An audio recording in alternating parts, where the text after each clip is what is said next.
ministério com surdos e por isso a gente tem que trabalhar.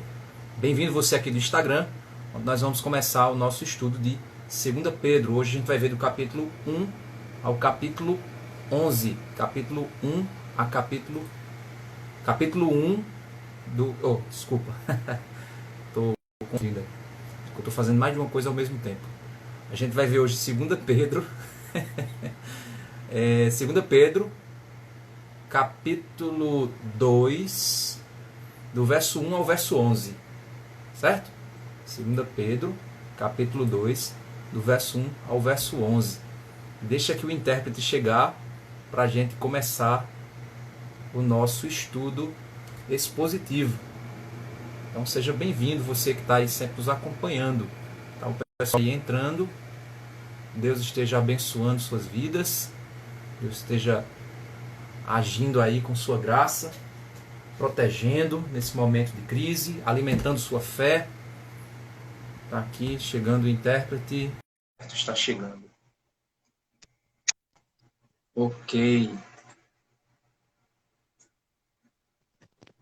Alberto, boa noite. Boa noite, pastor. Vamos começar? Vamos? Vamos lá. Espero que não caia aqui o meu suporte aqui. Vamos lá. Vamos orar. Senhor Deus, Pai grandioso, Deus santo, Pai amoroso, Pai gracioso, obrigado, Senhor, por mais uma oportunidade que nós estamos aqui, Senhor, usando essas ferramentas digitais para levar a Tua mensagem, Senhor Deus, para levar o Teu Evangelho, para ensinar as pessoas a Tua santa palavra. Me capacita, me usa para a Tua glória, Senhor. Teu Espírito Santo fale, Pai. Que aqueles que estão aqui assistindo possam ser tocados pelo Teu Espírito Santo, que possam crescer na Tua graça, Pai. Orienta esse estudo, é o que te pedimos, em nome de Jesus. Amém. Bem, 2 Pedro, capítulo 2, do verso 1 ao verso 11. Esse é o nosso estudo de hoje. 2 Pedro, capítulo 2, do verso 1 ao verso 11. Então vamos lá. O que é que a gente já viu aqui na nossa epístola 2 Pedro? Nós vimos que a maior preocupação de Pedro, a gente pode perceber nessa epístola, de maneira sucinta, descrever a maior preocupação de Pedro é relatada lá em 2 Pedro, capítulo 3, verso 1. Amém, irmã. Síria aí colocou um testemunho. Amém. Glória a Deus. Glória a Deus. Eu vou apagar aqui, tirar aqui os comentários, irmãos. Não é porque eu não quero que vocês não comentem, certo? É porque facilita a visualização do intérprete. Ok, irmãos? Então, mas obrigado aí, irmão. Você abençoou minha vida aí com o seu comentário, viu? Deus lhe abençoe. Depois eu vou ler ele com muito carinho. Então vamos lá. 2 Pedro, capítulo 3, verso 1. Pedro diz assim: Amados, esta é agora a segunda carta que escrevo a vocês. Em ambas, procuro com lembranças despertar a mente esclarecida de vocês, para que se lembrem das palavras que anteriormente foram ditas pelos santos profetas e também se lembrem do mandamento do Senhor e Salvador que os apóstolos de vocês lhes ensinaram. Isso é um tema central na preocupação de Pedro. Verso 17, ele continua dizendo: Portanto, vocês, meus amados, visto que já sabem disso, tenham cuidado para que não sejam arrastados pelo erro desses insubordinados e caiam da posição segura em que se encontram. Verso 18, ele diz: Pelo contrário, cresçam na graça e no conhecimento de nosso Senhor e Salvador Jesus Cristo. A ele seja a glória, tanto como no dia eterno. Então, basicamente, 2 Pedro, aqui seria um resumo da intenção de Pedro nesta carta. A gente já viu que Pedro, ele se identifica como servo e apóstolo, e ele, após identificar-se como servo e apóstolo, ele deseja em sua carta, logo no início, no capítulo 1, verso 2, que a graça e a paz vos sejam multiplicadas. E ele mostra para nós, no início da carta, que a vida cristã ela é uma vida que possui o conhecimento teórico a respeito de Deus, mas esse conhecimento teórico a respeito de Deus, ele deve manifestar-se na prática da vida cristã. Então, uma vida cristã desconectada de prática, uma teoria cristã desconectada de prática, é uma vida cristã infrutífera. É uma vida cristã que não está manifestando a graça de Deus. Ela precisa o quê? Ser revista. Ou a pessoa não é crente, ou então ele é um crente que está fraco na sua fé, fraco na sua caminhada. Ele precisa mudar a sua concepção a respeito da vida cristã. É exatamente aqui que nós vimos que Pedro, ele, no estudo de ontem, nós vimos que Pedro, ele lembra algumas características importantes. Nós vimos que uma dessas características, para que eu possa vivenciar a graça de Deus de maneira plena na minha vida, para que eu possa ter um relacionamento próspero, espiritualmente próspero, um relacionamento que me santifique, algo que desenvolva a minha vida cristã, eu preciso crer em duas coisas. Primeiro, que a minha fé, ela é numa pessoa, a pessoa de Cristo, uma pessoa real, Filho de Deus, que manifestou a pessoa de Deus no nosso meio. Segundo, a nossa fé, ela faz parte de um plano, de uma história que está sendo contada no mundo. Então a nossa fé não é uma criação ideológica, a nossa fé não é fruto da imaginação de ninguém, a nossa fé, na realidade, ela é resultado de um Criador que está escrevendo história no mundo, e nós fazemos parte dessa história onde ele está redimindo onde ele está nos redimindo e atraindo para si toda a criação. E é nesse sentido que ele diz, então tenham cuidado para que vocês não se desviem disso, não se afastem desse conhecimento da pessoa de Cristo como sendo Filho de Deus e desse conhecimento de que a fé ela foi profetizada e que nunca deixem de olhar para essas profecias que mostram que a nossa fé está se cumprindo no mundo. Foi isso que nós vimos ontem. E aí, ele agora vai, assim como ele preparou agora o terreno a respeito de que a nossa fé não é, lá no capítulo 1, verso 16, ele diz assim, porque não lhes demos a conhecer o poder e a vinda de nosso Senhor Jesus Cristo, seguindo fábulas engenhosamente inventadas. Então ele está dizendo, olha, a nossa fé não é uma coisa inventada, não é uma ideologia.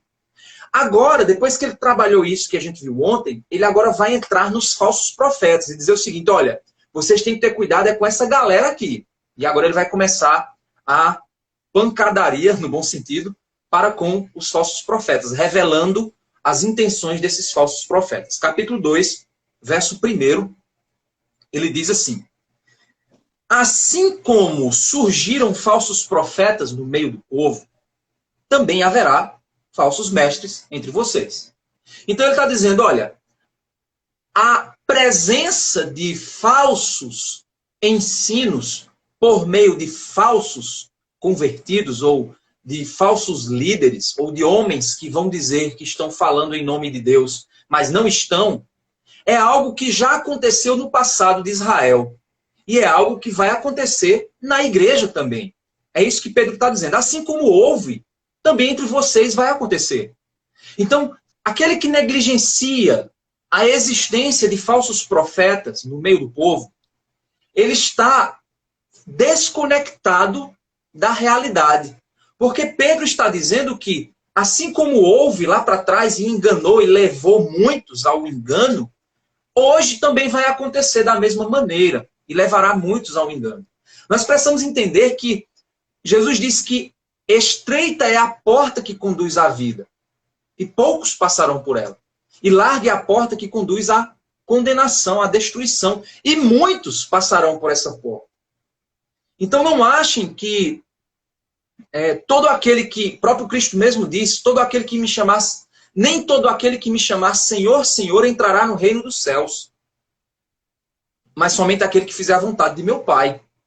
E aí ele continua dizendo, naquele dia muitos me dirão, Senhor, nós não profetizamos em teu nome não expulsamos demônios, em teu nome não fizemos milagres, em teu nome não vendemos feijõezinhos mágicos que curam o coronavírus, em teu nome não decretamos cura. Em teu nome não fizemos tantas coisas grandiosas, Senhor. Em teu nome não falamos de amor. Em teu nome nós falamos tantas coisas lindas, mestre. Jesus vai dizer, eu nunca vos conheci. Apartai-vos de mim, vós que praticais a iniquidade. E nós precisamos entender que as Escrituras, os apóstolos, eles nos chamaram a atenção para isso. E Pedro está fazendo a mesma coisa aqui. Ele diz, olha, como aconteceu, vai acontecer ainda. E aí ele continua no verso 2, no verso 1, dizendo o seguinte, eles, esses falsos mestres, introduzirão heresias destruidoras. Então eles introduzirão. Algumas traduções, a Almeida Revista e Atualizada, se não me engano, ela diz, introduzirão dissimuladamente heresias destruidoras. Então, a forma como esses homens introduzem, eles não chegam dizendo assim, ei, tem uma falsa profecia para vocês aqui. Ei, tem uma heresia para ensinar para vocês. Vem para cá para eu ensinar essa heresia para vocês. Não. Eles introduzirão, eles farão isso de maneira que o povo não irá perceber a princípio. Eles não estarão atentos, ele não virá, e eles não virão de maneira com a máscara do mal, com a cara de malvado fazendo isso, não. Eles introduzirão, isso é um processo. Muitos deles falarão de justiça social. Olha, nós temos que ajudar os pobres. Outros vão falar de amor. Olha, nós temos que amar o próximo. Entenda uma coisa, hoje nós temos o que a gente chama de politicamente correto. É a filosofia humanista que traz conforto aos ouvidos por parecer correto. Muito do politicamente correto é correto, mas o politicamente correto ele tem um espírito de, não de sinceridade, mas um espírito de hipocrisia.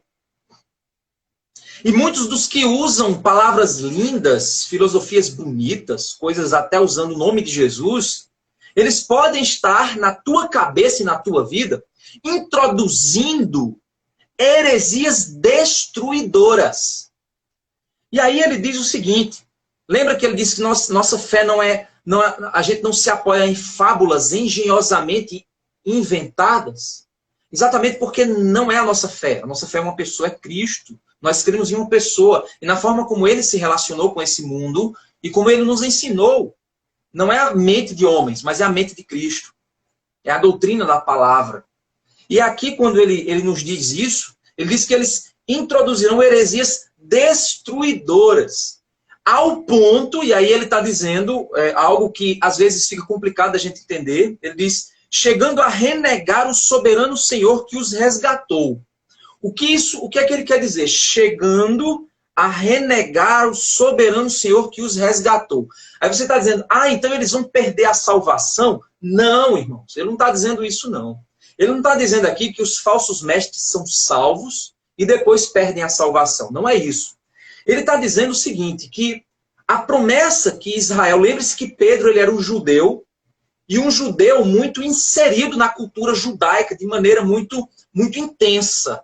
Um judeu de base. Paulo era um judeu intelectual. Pedro era um judeu de base, era um judeu popular, da cultura popular judaica. E era muito enraizado na cultura judaica de que o Messias prometido, ele seria aquele que iria redimir o povo, o Redentor. Então, eu posso hoje pregar Jesus como sendo o meu Redentor, o meu resgatador, aquele que me resgatou. Então eu posso ser um teólogo que falo de Jesus como sendo Redentor, falo de Jesus como sendo o resgatador, falo de Jesus como sendo o Messias prometido, o que cumpriu as profecias. Posso falar que Jesus é o Filho de Deus, posso falar tudo isso. Mas Pedro está dizendo que eles introduzirão algumas heresias que chegará ao ponto de conduzi-los a negarem o próprio Senhor Jesus. O que ele quer dizer com isso? Existe uma diferença entre a afirmação teológica, é isso que Pedro está dizendo nesse livro, do início ao fim.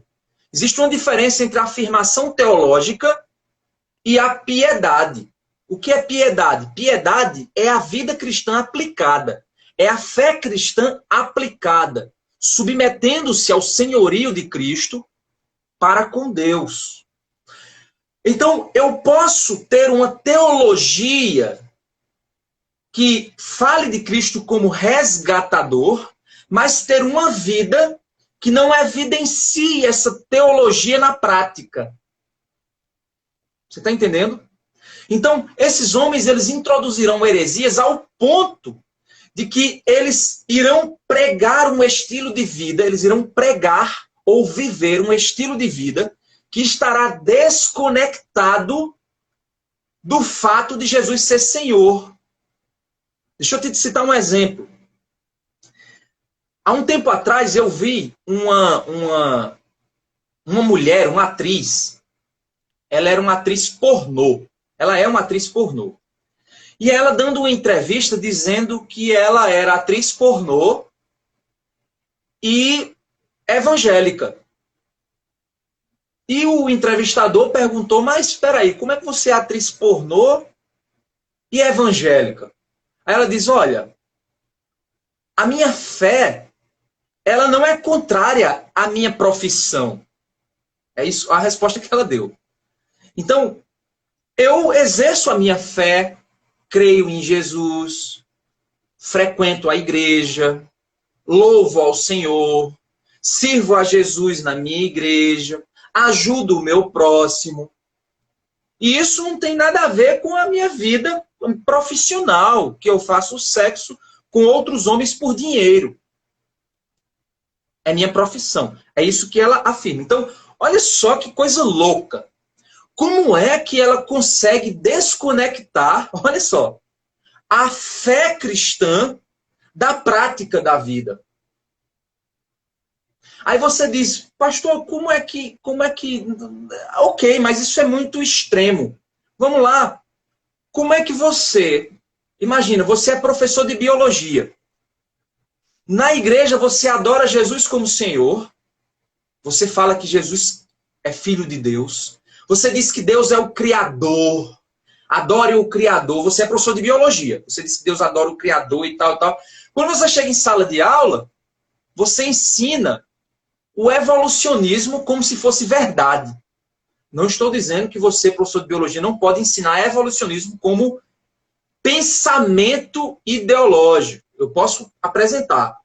Mas o problema é que tem pessoas que parecem que não conseguem ver as incoerências entre a fé cristã e a vida dela, a vida prática. No final, outro exemplo que passou um tempo atrás. Alguns políticos estavam pedindo suborno, recebendo suborno, propina, e um vídeo gravou os caras recebendo a propina, pegando nas mãos e orando a Deus, agradecendo pela propina que eles receberam. Olha só que loucura. E aí você diz, pastor, como isso é possível? É o que Pedro está dizendo aqui. A heresia, ela é pregada de tal maneira que ela pode até afirmar que Jesus é o Senhor. Talvez você já viu uma igreja por aí dizendo assim, Jesus Cristo é o Senhor. Mas na prática real, não se vive Jesus como Senhor. Porque se Jesus é o meu Senhor, a minha vida deve servir a Ele. Eu devo me submeter a Ele. Tudo que eu faço na minha vida deve corresponder à vontade do meu Senhor. Então, como é que eu posso dizer que Jesus é meu Senhor e eu vivo uma vida diferente disso? É isso que Pedro está dizendo. Eles introduzirão heresias destruidoras, ou seja, que vão destruir a integridade da fé, ao ponto de renegar o soberano Senhor que os resgatou, trazendo sobre si mesmos repentina destruição. Aí você diz, por que isso? Irmãos, quando Cristo voltar, O que vai ter de gente na presença de Deus dizendo: Senhor, Senhor, nós não profetizamos em teu nome?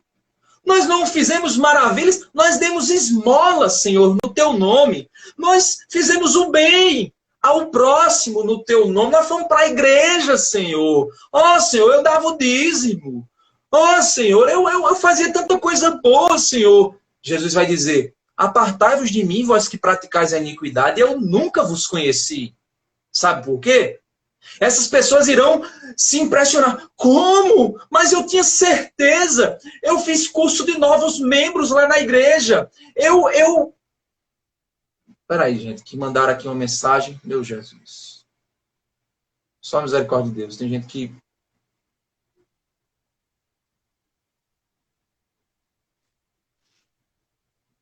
Mandaram uma mensagem aqui na hora da live. Esse celular aqui.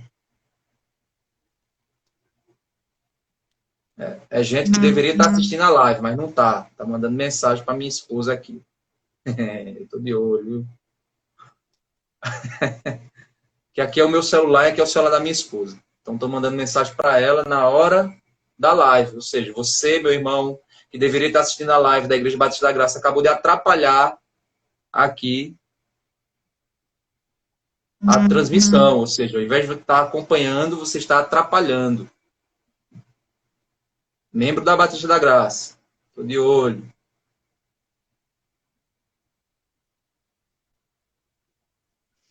Atrapalhou tudo aqui, gente. Os irmãos com certeza devem estar esperando.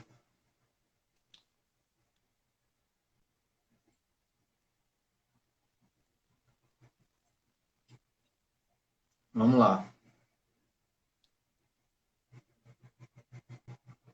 Atrapalhou tudo. Vamos lá. Deus nos ajude.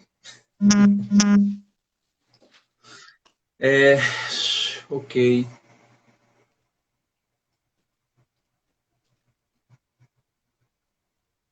Só vai começar a voltar.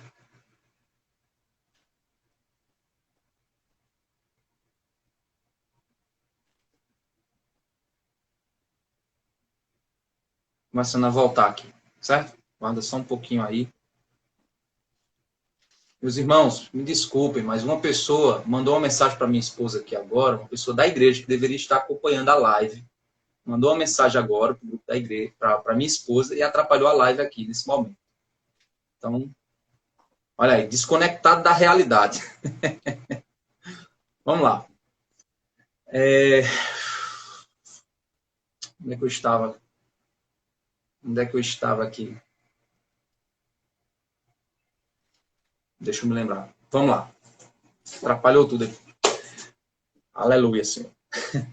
Então, tem muita gente que vive uma incoerência na sua fé. Por quê? Porque ele vive uma fé, uma teologia em que ele afirma que Jesus é o Senhor. O pessoal está perguntando aqui, voltou. Irmãos, é porque alguém mandou uma mensagem, acabou de mandar uma mensagem para minha esposa aqui e atrapalhou a live. Alguém que deveria estar assistindo a live mandou uma mensagem aqui para o celular da minha esposa. Então, espero que não faça mais isso, para não cair de novo aqui. Okay? Depois eu vou desativar durante a live essas questões. Então,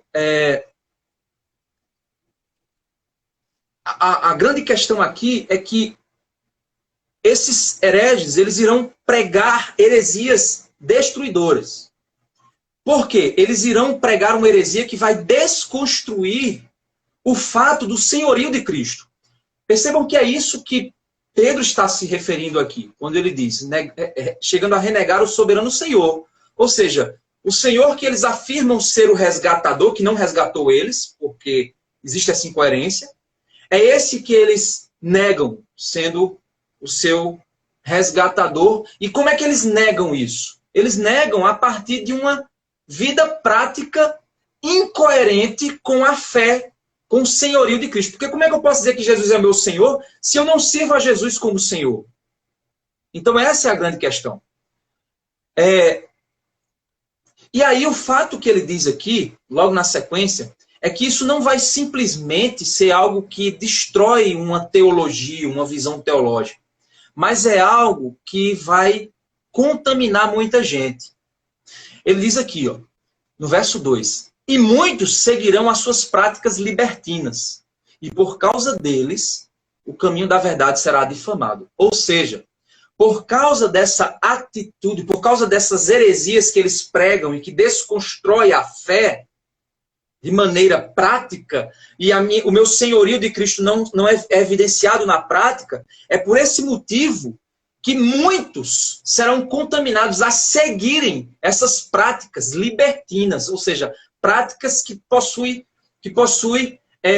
uma atitude que não corresponde ao senhorio de Cristo.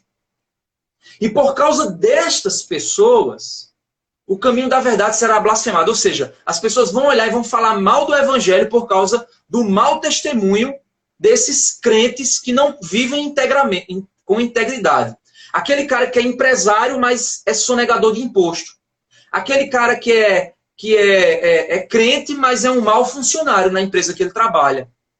As pessoas vão dizer, eu ser crente igual fulano, nunca quero ser crente. Para ser assim, não. É exatamente isso que Pedro está falando aqui. Então, a motivação desses homens, é o que ele começa a falar no verso 3, é financeira. Por isso que eles começam a desconstruir a verdadeira pregação, para quê? Para atrair para eles essas pessoas que irão segui-los. No verso 3 diz, movidos por avareza, eles explorarão vocês com palavras fictícias. Mas para eles, a condenação decretada há muito tempo não tarda e a destruição deles não caiu no esquecimento. Então ele está dizendo o quê no verso 3? Eles estão fazendo negócio. Eles estão explorando as pessoas por meio das suas falas atraentes e bonitas. E aí, eles serão condenados por isso. Deus está de olho nisso. Deus está percebendo isso. E eles serão repentinamente, como ele diz, repentina destruição. Por quê? Tem muita gente que pensa que é crente, mas no dia do julgamento, ele vai descobrir que não é. Por que ele vai descobrir que não é? Você diz, pastor, então eu tenho dúvida. Não, meu irmão, entenda uma coisa. Se você busca servir ao Senhor em tua vida e no teu coração, você é crente. Agora, se você é um hipócrita, se você é uma pessoa que vive a vida na igreja e outra vida em casa, se você é um cara que vai para a igreja só para prestar conta para o pastor, mas que você não vive integralmente para a glória de Deus, você, no dia que Jesus voltar, você vai descobrir que você não é crente. Nunca foi. Repentina destruição. Vai estar tudo bem, estou indo para a igreja, está tudo tranquilo, está tudo bem. De uma hora para outra, eita, eu não sou crente, não sabia não. Olha aí. O estrago que é feito por essas heresias destruidoras. Por dar ouvidos a isso. Então, Pedro agora começa a mostrar que essa condenação, ela é algo que vem de uma atitude justa de Deus e imparcial de Deus. Deus é imparcial, é justo e imparcial. Olha só o que ele diz. Verso 4. Pois Deus não poupou anjos quando pecaram. Ou seja, se Deus nem poupou anjos, quanto mais esses homens, quanto mais os falsos crentes que estão hoje lotando as igrejas. Se Deus não poupou anjos quando pecaram, mas lançando-os no inferno, prendeu-os com correntes de escuridão, reservando-os para o juízo. E aí isso é um texto muito obscuro e complicado, gente. Eu não tenho tempo aqui, em virtude aqui desse atraso, da forma como atrapalhou aqui o estudo, e agora 9h30 eu tenho um outro compromisso, né, que é uma live. Então eu vou jogar para vocês aqui a interpretação, até mesmo não é meu objetivo mostrar para você com detalhes isso. Mas é um texto muito obscuro. Por quê? Porque alguns afirmam que esses são os anjos lá de Gênesis, né, que são os Néfilins, né, que pecaram, os filhos de Deus que pecaram. Alguns afirmam isso. Eu não sou dessa linha. Outros afirmam que está lá em Ezequiel, quando o diabo caiu, né, para que eu possa afirmar categoricamente esses dois pontos de vista, eu preciso ter uma compreensão clara de que Gênesis 6 e lá aquele texto da queda lá de Lúcifer e tal, né, o Estrela da Manhã que caiu, eu preciso ter convicção de que Pedro está se referindo a isso. E não parece ser muito isso. Alguns afirmam também que Pedro aqui está citando um outro livro, que é um livro que não faz parte do cânon, certo? Aí são explicações, são tentativas de encontrar uma explicação bem complicadas, mas eu fico com algo bem mais simples. Eu entendo que Pedro aqui está afirmando que Deus, ele determinou a condenação eterna dos anjos caídos, certo? Deus, como ele não vive na dimensão do tempo, ele é eterno, e o julgamento de Deus ele está na dimensão da eternidade, quando todas as coisas aqui estiverem terminadas, Deus ele condenou os anjos caídos, exercendo juízo. Ou você acha que o diabo pode se converter? Ele não vai se converter nunca, ele já está condenado, certo? Põe isso na sua cabeça. O diabo já está condenado. Quando ele usa o termo inferno aqui, ele está se referindo ao Tártaro, a um lugar de condenação, a um lugar de obscuridade, a um lugar inferior. Não propriamente inferno no sentido do inferno lá, do Lago de Fogo, lá em Apocalipse, não está muito relacionado a isso. Então, o entendimento que eu posso afirmar para você, não de modo categórico, dizer assim, bater o martelo, dizer é isso, é que eu estou entendendo que Pedro está se concentrando não no processo de condenação, no método de condenação dos anjos caídos. Mas ele está dizendo o seguinte, olha, se Deus nem poupou anjos, quanto mais esses homens. Se os anjos já estão condenados em sua condição de condenação, reservados para o juízo, para o futuro juízo, estão condenados aqui, mas para o futuro juízo, eles estão destinados, esses homens também serão. E aí ele continua.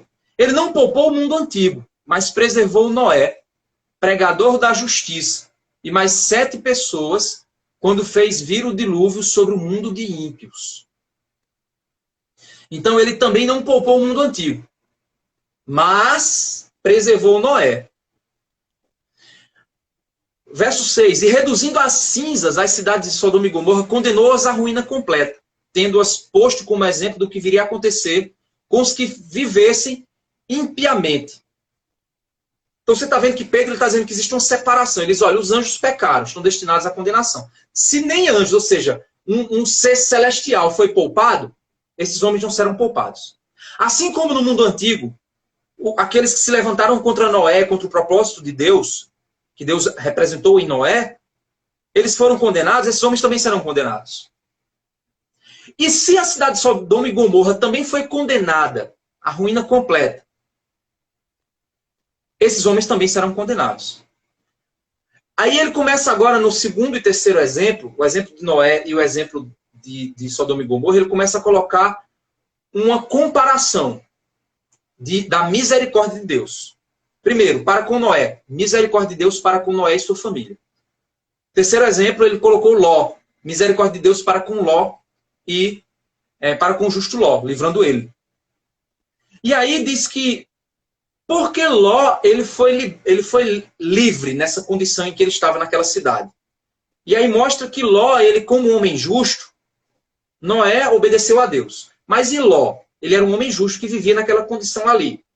Mas o que demonstrava a justiça de Ló era a maneira como Ló ele reagia ao pecado de Sodoma. Olha só. Mas livrou o justo Ló, que ficava aflito com a conduta libertina daqueles insubordinados. Então, perceba isso. Daqueles insubordinados, esse termo que ele usa, insubordinados. Vai aparecer, essa ideia vai aparecer aqui e um pouco mais à frente e mais à frente na carta. Ele diz aqui, porque esse homem justo, pelo que via e ouvia, ao morar entre eles, atormentava a sua alma justa, dia após dia, por causa das obras iníquas que eles praticavam.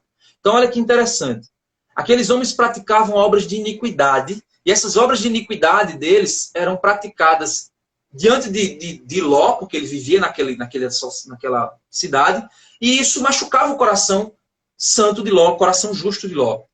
E isso causava dor e sofrimento para Ló. Isso é sinal de salvação na vida de Ló. Assim, ele diz no verso 9, o Senhor sabe livrar da provação os piedosos e manter os injustos sob castigo para o dia do juízo. Assim como ele manteve, assim como ele já destinou os anjos caídos ao juízo, reservados ao juízo já estão reservados. Assim como ele condenou o mundo da época de Noé pela água, assim como ele condenou a cidade de Sodoma e Gomorra, mas livrou Noé, livrou Noé pela obediência, livrou Ló pelo coração que desejava a santidade, ele também vai livrar da provação os que também desejam viver uma vida assim. Noé obedeceu a Deus e não se corrompeu os anjos corromperam seus corações e caíram da graça. Noé não se corrompeu com aquela sociedade e obedeceu a Deus. E Ló também não se corrompeu. E Pedro está dizendo que Deus reservará também do juízo os que não se corromperem também, como os piedosos, os que querem viver essa vida de integridade entre fé em Jesus como Senhor e vida vivida sob a perspectiva de Jesus sendo o Senhor. Uma vida de integridade, uma vida que realmente esse cara ele é servo de Cristo. Olha só a forma como ele vive. É integridade. Não são só palavras, é vida também. Especialmente aqueles que, seguindo a carne, andam em desejos impuros, desprezam qualquer autoridade. Então ele está dizendo o seguinte, que o cerne do coração desses homens é problema com a autoridade de Deus. Eles não aceitam a autoridade de Deus. Eles querem usurpar a autoridade de Deus. Os falsos profetas, o problema dele é com a autoridade. O evangelho do coach, ele quer colocar o quê? O homem como autoridade.